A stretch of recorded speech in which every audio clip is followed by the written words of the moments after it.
Chuck Yeager was born in Mira, West Virginia on February 13, 1923. Yeager, having graduated high school, enlisted into the Air Force in 1941. He became an aircraft mechanic at George Air Force Base. At enlistment, Yeager was not eligible for flight training due to his age and lack of superior education. The U.S., however, entered World War II less than 3 months after Yeager enlisted, lowering their standards on fighter pilot recruitment. Yeager displayed great flying abilities and had a great vision of 2010.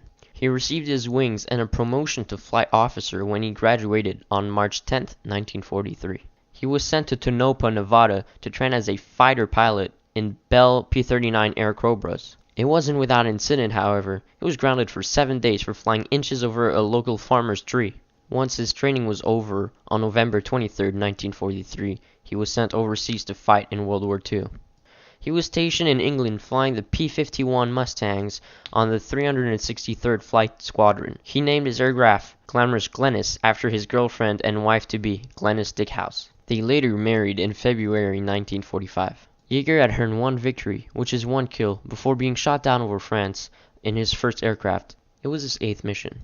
With the help of the French resistance named Maquis, he escaped to Spain, having to hide and walk for long distances. He went as far as climbing over the Pyrenees and saving a man who was climbing with him by killing Nazi forces that attacked them during the climb of the mountains. He earned the Bronze Star for that achievement. When Yeager came back from being shot down over enemy territory, he was told he would never fly over enemy territory again, a long-standing policy in the Air Force.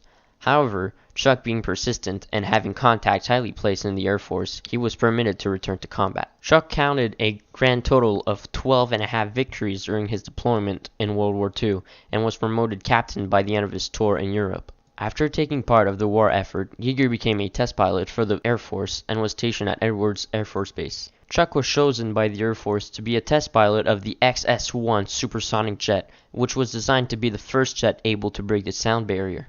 This decision was controversial in the test pilot community due to his lack of education and experience. After months of slowly testing the jet to get it up to Mach 1, which is the speed of sound, a flight was scheduled to finally break the sound barrier. 3 days before the flight, Yeager broke 2 ribs falling off a horse.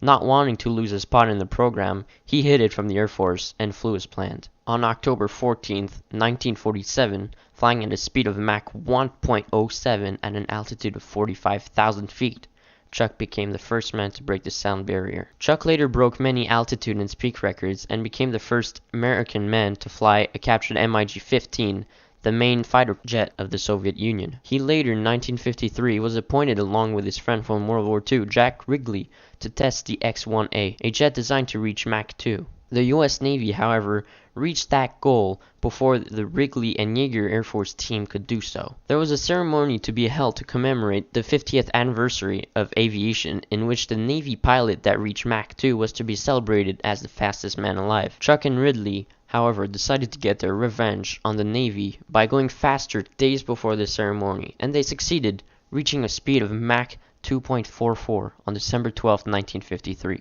However, after reaching that speed, Yeager's airplane spun out of control.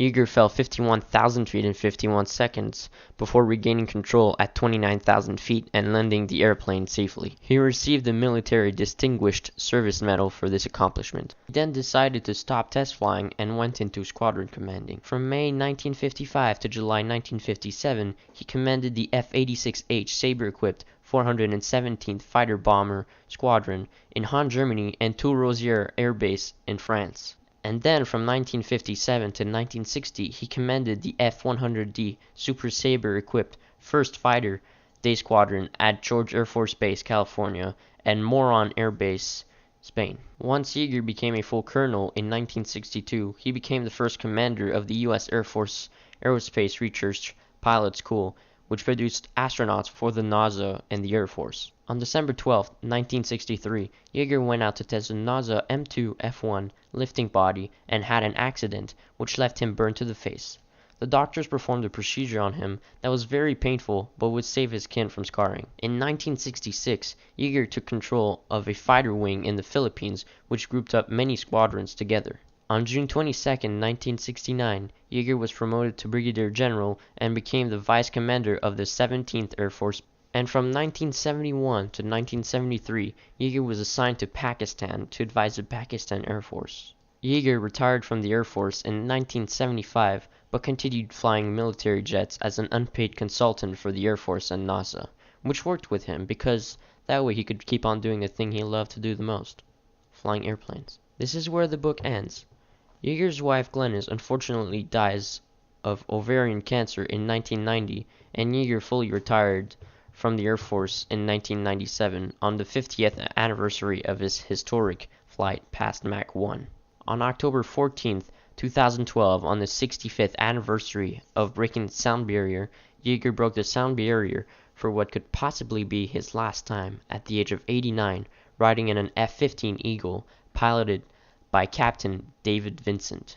Yeager, now 93, resides in California with his wife, Victoria D'Angelo, which he married in 2003. Thank you for watching.